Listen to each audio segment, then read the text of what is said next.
Oke, ini kita masuk ya. Coba dibuka dulu buku cetaknya yang mandiri ya. Kita masuk ke bagian buku yang mandiri di halaman 71.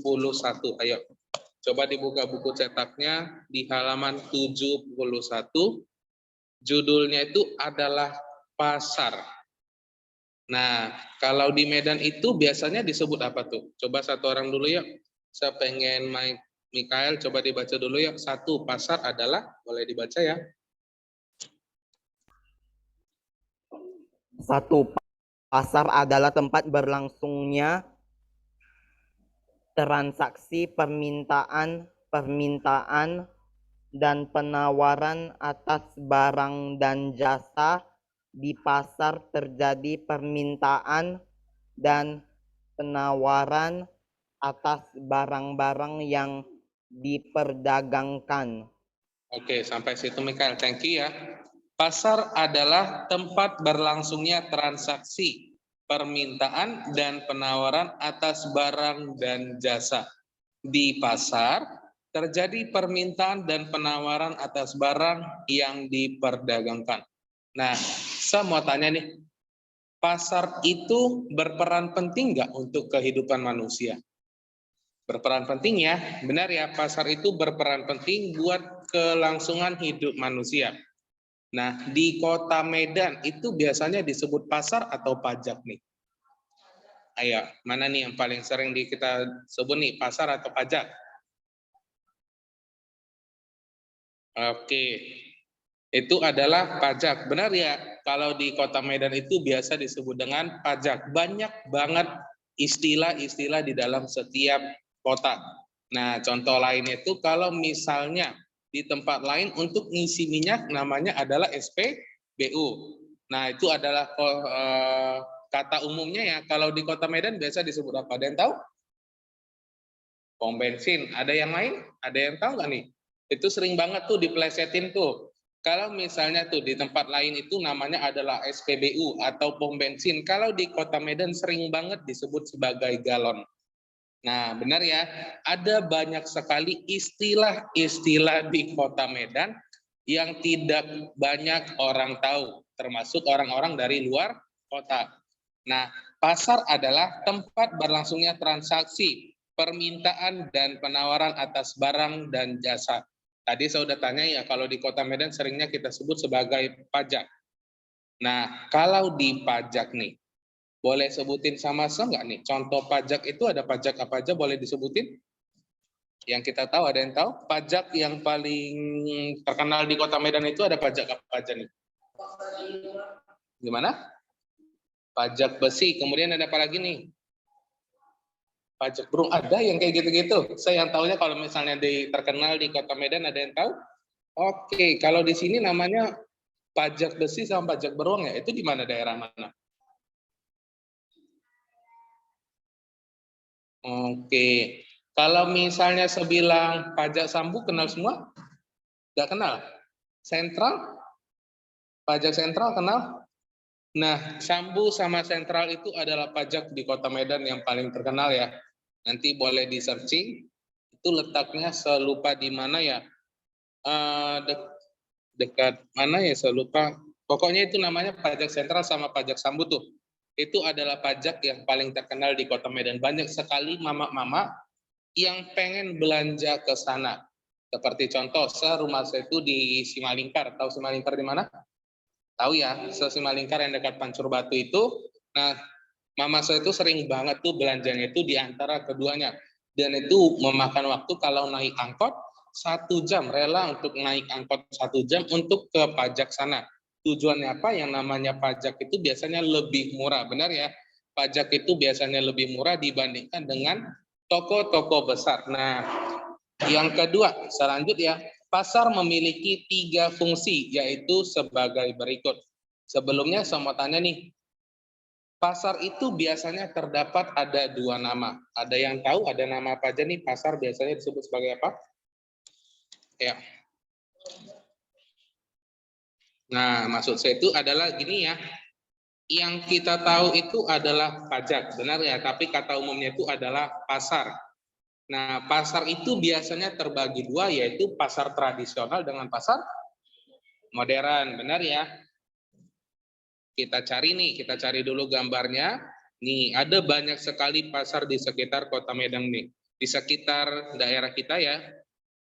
Nih, ada pasar pagi, pasar desa Lalang, dan masih banyak lagi.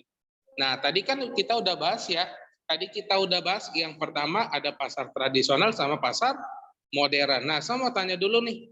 Kalau contohnya nih, seperti Manhattan, ini ya Manhattan ya, dengan RCW nih, kita sesering biasa nyebutnya RCW. Kalau kalian gimana nyebutnya biasa? Singkatan-singkatannya ada? RCW juga, benar ya? Nah, mana tahu dianggap dari orang lain kan karena nyebutnya RCW ya. Nah, seperti yang setandai ini, Manhattan dengan Ring Road disebut sebagai pasar atau tidak? Ayo. Ayo, ini disebut sebagai pasar tidak nih? Ayo, coba dijawab. Ya. Gimana nih? Tadi saya ada bilang. Nah, oke, yang offline benar nih, yang dari offline benar nih. Yang ini ada 15 orang, masa nggak ada jawaban nih? Tadi kita udah bahas ada pasar tradisional dengan pasar modern.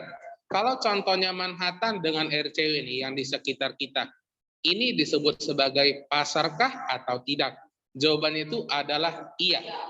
Nah, karena apa? Karena itu memang namanya. Oke, Cynthia bilang tidak nih. Saya tanya dulu nih, Cynthia, kenapa bilang tidak nih?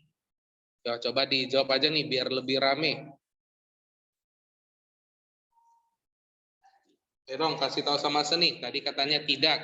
Kalau yang lain gimana nih? Kita kan belajar jangan cuma Sodong yang ngomong. Karena itu kan Molsa. Nah, coba saya baca ulang lagi ya.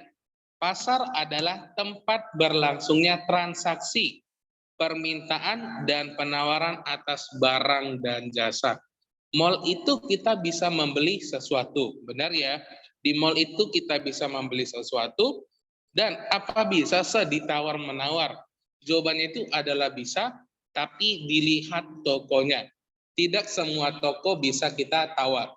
Kecuali contohnya kalau misalnya kita ke Matahari itu adalah toko intinya, itu tidak bisa kita tawar. Atau misalnya di Carrefour, apa namanya supermarketnya itu yang besar itu, saya lupa. No, ya di Carrefour itu kan ada namanya ya kalau misalnya ya di Transmartnya itu tidak bisa kita tawar ya karena memang sudah harga pastinya. Tetapi kalau misalnya toko-toko yang ada ruangan kecil itu biasanya itu kita bisa menawar suatu harganya. Sebagai contoh ya, nih tadi saya bilang pasar itu ada dua. Nah kalau yang ini kita buat ini adalah pasar tradisional, benar ya? Pasar tradisional dan di tempat rumah saya itu biasanya ada pasar gini dan itu ketika hujan biasanya becek, lumpur dan lain sebagainya. Saya mau tanya dulu nih buat anak cewek yang ada di sini nih. Pernah ke pasar tradisional nggak? Ayo, pernah nggak di antara dua orang yang offline ini? Ngangguk gini, berapa kali nih? Cuman sekali seumur hidup atau gimana? Oke. Yang saya tanya perempuan kok yang jawab laki-laki nih. Oke. Nah, ada yang bilang enggak, ada yang bilang sering. Nah, ini saya mau tanya dulu nih, kita keluar dari topik nih. Kita kan setiap manusia atau setiap orang kan pasti berkembang, benar ya? Kita makin lama makin bertumbuh, umur itu makin besar, makin bertambah, dan kamu juga ada kemungkinan menjadi bapak-bapak dan perempuan menjadi mama, benar ya? Itu nggak bisa kita pungkirin. Nah, sebagai seni, contoh nih, sekarang seperti gini ya, kadang di rumah juga dibilang nih, jangan dong sering main game lagi. Sudah bisa coba melakukan tugas sebagai gimana kalau misalnya kamu jadi orang tua. Maksudnya gimana Pak? Maksudnya gitu kan, ya coba kamu lihat nih gimana sih kalau misalnya sifat orang tua itu terhadap sekitarnya. Coba kamu perhatikan di bagian luar dan lain sebagainya. Untuk anak perempuan itu biasanya tugasnya itu kita bilang biasanya ya, itu memasak dan berbelanja. Benar ya, memasak dan berbelanja. Biarpun itu kasusnya berbeda, mungkin untuk di zaman berikutnya, saya bisa kan nyewa yang namanya IRT, benar ya. Kalau kita sebut pembantu terlalu kata-katanya terlalu suram ya. Itu oke, ini contohnya. Nah, itu biasanya untuk anak perempuan makin lama itu mungkin paling tidak harus pernah pergi ke pasar atau pajak seperti gini. Yang mana sih untuk harga cabai saat ini berapa sih dan lain sebagainya. Yang ini disebut sebagai pasar tradisional. Nah, kalau pasar modern adalah seperti gini. Nah, ini tadi yang bilang nih. Tapi kan kalau kayak RCW sama Manhattan kan bukan pasar, tapi mall, benar ya? Nah, yang kalau kayak gini kan namanya adalah Transmart ya. Yang kayak gini-gini di Carrefour ya, ini disebut sebagai pasar modern. Nih, ada yang ini. Nah, dan ada banyak lagi macam-macamnya. Nah, ini ada pasar tradisional. Jadi diingat ya, pasar itu terdapat dua bagian, pasar tradisional dengan pasar modern. Pasar memiliki, kita masuk ke nomor 2 sekarang ya. Pasar memiliki 3 fungsi yaitu sebagai berikut. Yang pertama, fungsi distribusi. Pasar berfungsi memperlancar proses penyaluran barang atau jasa dari produsen ke konsumen, dari penjual ke pembeli. Nah, itu nggak perlu saya jelasin ya, semua udah paham ya. Yang bagian B, fungsi membentuk harga.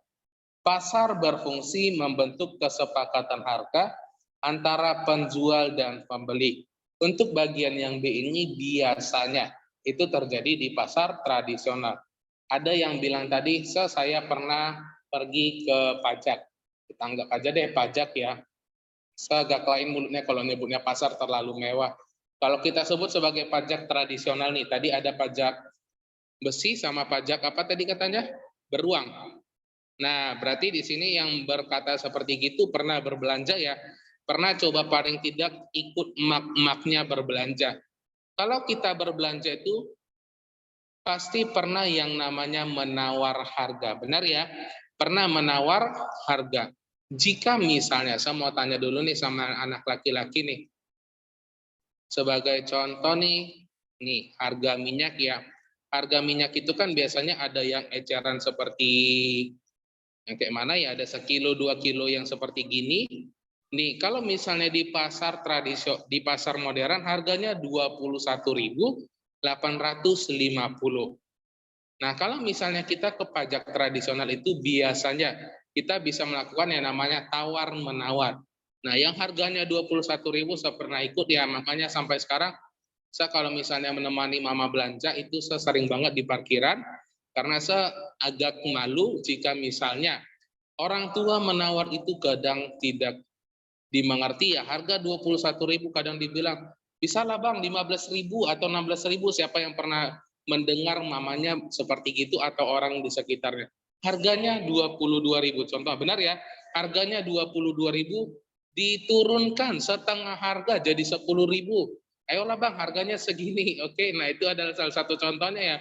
Saya nggak paham gimana, tapi kalau misalnya saya sering juga belanja sendiri, mama suruh contohnya ya, orang tua saya contohnya ada kegiatan, saya disuruh belanja, jika harganya 21.000, saya beli juga harganya 21.000. Saya paling males yang namanya tawar-menawar ya.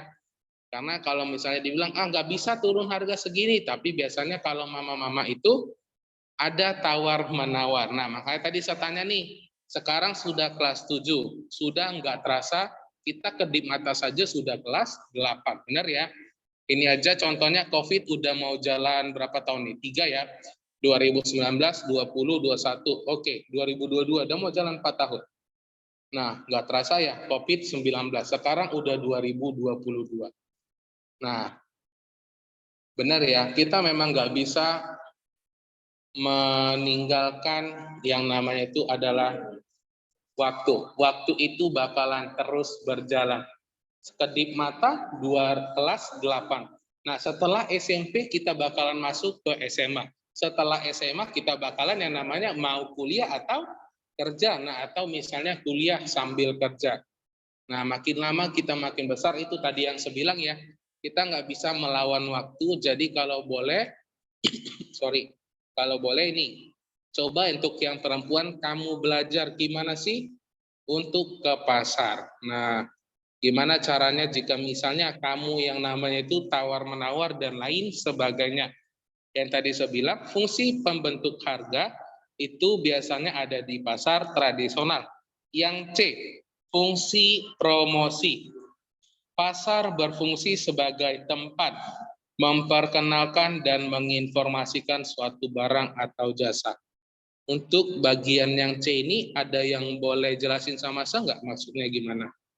Yang bagian C ini, fungsi promosi. Nih, bukan hanya di pajak seperti kini, bukan hanya di pasar tradisional, di pasar modern pun itu sering banget yang namanya fungsi promosi. Benar ya?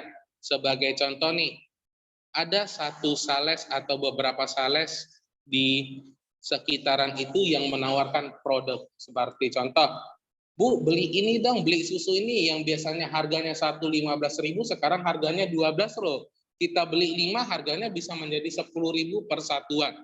Nah, siapa yang pernah ditawarin seperti gitu? Jika misalnya pergi yang namanya ke pasar modern. Nah, atau sebagai contoh, Bu, ini ada sampel dikasih misalnya susu tapi dalam bentuk yang apa namanya ada dikasih kayak gelas-gelas kecil seperti gitu untuk kita rasain. Pernah ya? Pernah lihat ya? Atau misalnya nih ketika zaman sekarang ini sudah mulai ada yang namanya penjualan kurma. Karena kan sudah mau dekat hari raya Islam ya. Sudah mau dekat hari raya Islam tuh. Bu, beli dong kurmanya. Kurmanya sekarang lagi masih murah-murah loh, masih kualitas terbaik dan lain sebagainya. So kemarin pernah juga pergi kayak gitu, ditawarin seperti begitu. Benar ya? Pernah ya? Pasti setiap orang pernah ditawarin sesuatu. Fungsi promosi sekali lagi, pasar berfungsi sebagai tempat memperkenalkan dan menginformasikan suatu barang atau jasa. Nah, seperti saat ini kita tahu harga minyak itu sedang ada promonya, benar ya? Yang dulu itu harga 2 liter minyak itu adalah 21.000, sekarang harga minyak itu bisa tembus sampai 40 ribuan 2 liter. Nah, saya nggak tahu kenapa minyak di Indonesia itu bisa harganya melonjak tinggi ya. Padahal kita tahu Indonesia itu ladangnya banyak, minyak itu langka. Benar ya, minyak itu memang langka, tetapi Indonesia ini luas. Itu yang namanya pohon sawit ya, atau pohon apa, saya lupa itu namanya.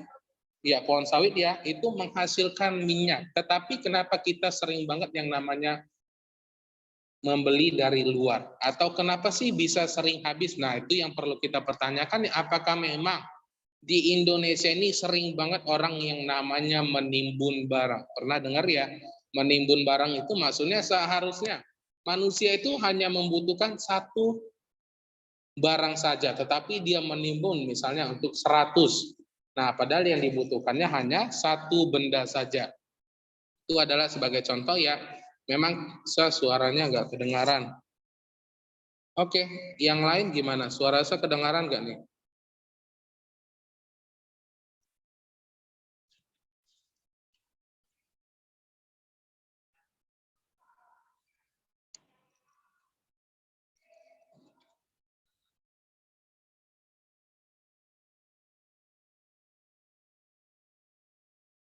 Oke, hello, hello.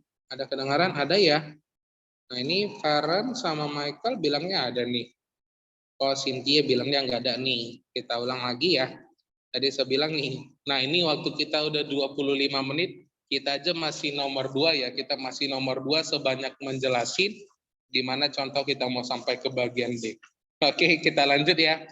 Kita masuk, bantu yuk di nomor 3 untuk siapa nih, saya suruh nih. Ya, Charlie Leoni. Ya boleh dibaca nak nomor 3 ya.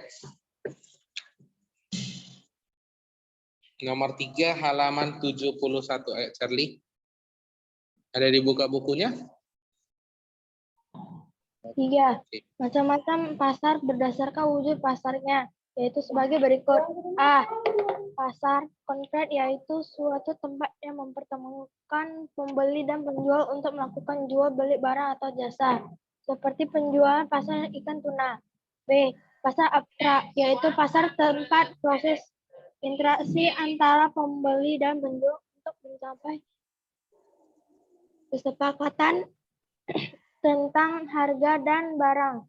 Itu terjadi secara fisik, contohnya pasar valuta asing. Oke, sampai situ. Thank you ya. Nah, macam-macam pasar berdasarkan wujud pasarnya, yaitu ada dua bagian, pasar konkret dan pasar abstrak. Pasar konkret itu adalah suatu tempat yang mempertemukan pembeli dengan penjual. Contohnya itu kita membeli ikan. Nah, itu biasanya bisa kita lakukan di yang namanya pasar tradisional atau pasar modern. Pasar abstrak, yaitu para tempat proses interaksi antara pembeli dan penjual untuk mencapai kesepakatan tentang harga dan barang, tidak terjadi secara fisik. Kalau kata kerennya sekarang ini, pasar abstrak ini adalah pasar online. Nah, kita bisa membeli atau menjual barang secara online. Zaman sekarang sudah canggih. Perkembangan zaman itu tidak bisa kita lewatin. Benar ya? Banyak sekali zaman sekarang itu yang namanya itu adalah penjualan atau pembelian barang online. Boleh sebutin sama saya? Barang-barang aplikasi-aplikasi yang menyediakan beli online. Yang paling terkenal sekarang ada Shopee ya, benar ya, aplikasi Shopee. Selain Shopee, Tokopedia, Lazada, kemudian apa lagi? Blibli, Bukalapak, JDID, OLX, dan lain sebagainya. Nah, begitu banyak sekali yang namanya pasar abstrak atau penjualan online. Benar ya? Kita cukup klik-klik saja, kita tunggu barangnya beberapa hari, dan barangnya itu bakalan sampai ke depan rumah. Nah, ada Shopee, Lazada, Tokopedia, dan pembayarannya itu juga berbagai macam bentuknya. Benar ya? Pembayaran online itu banyak banget bentuknya. Boleh Indomaret, boleh Alfamart, COD, via bank, dan lain, ShopeePay, OVO, dan lain sebagainya. Nah, di dalam setiap aplikasi itu memang biasanya kita diberi kemudahan. Karena banyak sekali akses untuk pembayaran itu, makanya orang banyak sekali beralih mulai dari pasar tradisional kepada pasar yang online. Pembelian atau penjualan online. Nah, ini tadi saya bilang ya, kita tidak bisa pungkirin perkembangan zaman. Sama juga seperti umur, kita kedip mata bentar lagi sudah masuk di bulan 3, bentar lagi bulan 4, bulan 5, dan akhirnya mau naik kelas. Nah, kita lanjut ke halaman 72. Ya, dibuka dulu buku cetaknya, halaman 72. Nah, ini untuk, oke, sampai sini nih. Dari nomor 1, 2, dan 3. Paham semua ya tentang pasar ya? Dan 4, 5, 6, dan 7 nih. Oke, saya lihat dulu ya. Ini nggak mungkin kita habisin sampai 8. Waktu kita udah 28, udah lewat 28. Kita coba masuk ke nomor 6. Kita langsung masuk aja ke nomor 6. Kita lompatin. Kenapa kita lompatin? Kalau misalnya yang ini mungkin sudah tahu ya. Kita bahas sekilas aja. Kita masuk ke nomor 6. Macam-macam pasar berdasarkan waktu penyelenggaranya.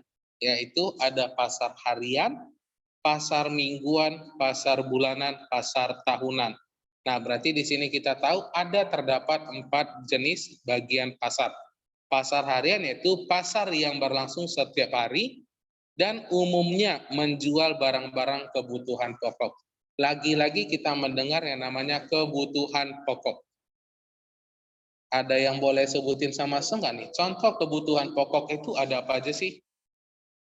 Kebutuhan pokok itu ada apa aja nih? Ada minyak, ada sayur, ada buah-buahan, ada beras ya, jangan nasi dong. Ada beras, benar ya, ada beras. Kemudian ada lauk, ada ikan, daging, dan lain sebagainya. Itu adalah yang namanya sebagai barang-barang kebutuhan pokok yang paling sering digunakan oleh manusia. Makanya di pasar harian itu umumnya menjual barang-barang kebutuhan pokok. Nah, kita masuk ke pasar mingguan yaitu pasar yang kegiatannya berlangsung hanya sekali dalam seminggu. Di dalam pasar harian itu, di dalam pasar harian itu terkadang itu ada yang namanya pasar mingguan. Sama seperti di tempat saya nggak tahu kalau misalnya pajak di tempat kamu itu gimana. Kalau di tempat saya, di hari Minggu itu ada yang namanya pasar mingguan. Yaitu di hari Minggu, khususnya di hari Minggu itu ada yang namanya Monja. Semua pernah dengar di sini namanya Monja, benar ya?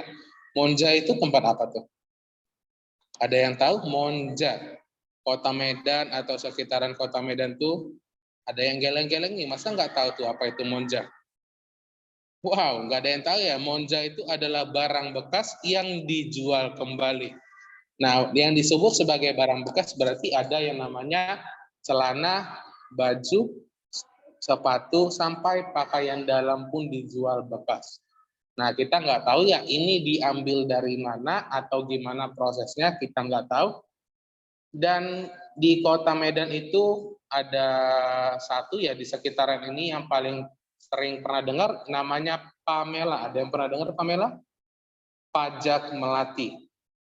Ada yang tahu Pajak Melati ya? Nah, di sekitaran kita ini, Pamela itu adalah tempat yang namanya itu sering banget menjual monja.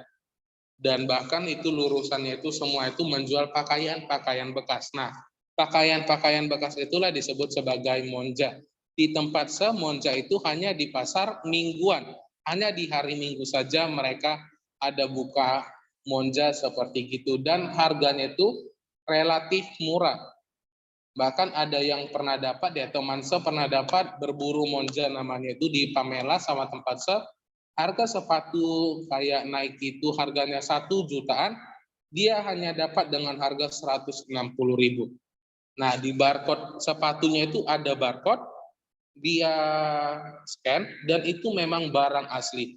Bisa bayangin ya, harga produk 2 jutaan, dia dapat dengan harga 150-an ribu saja.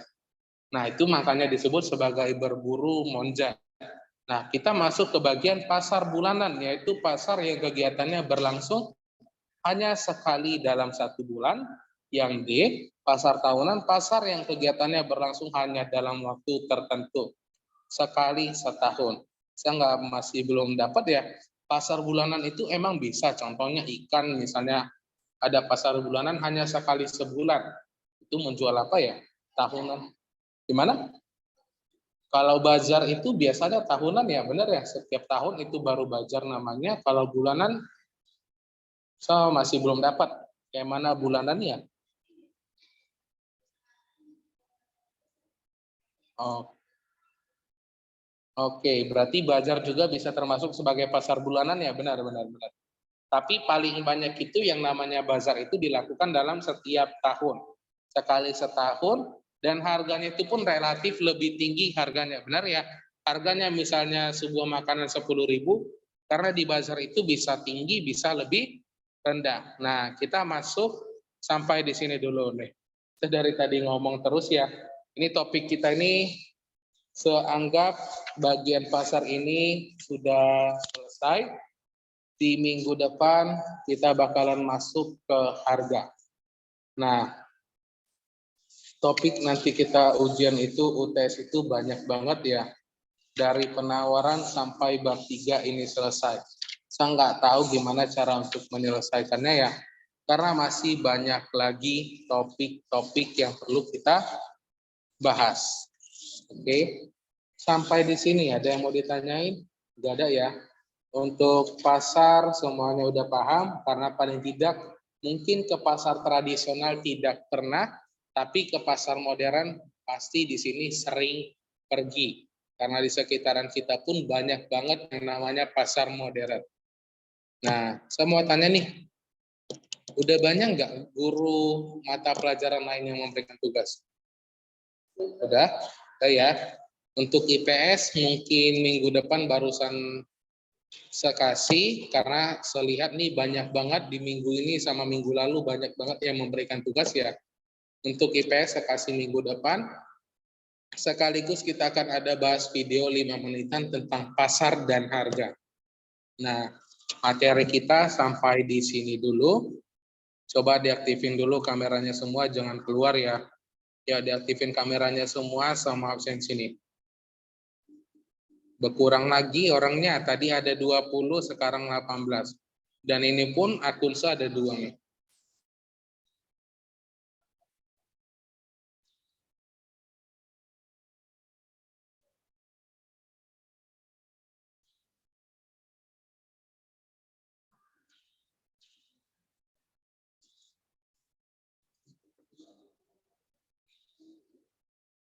Oke, nah di sini saya udah absensi.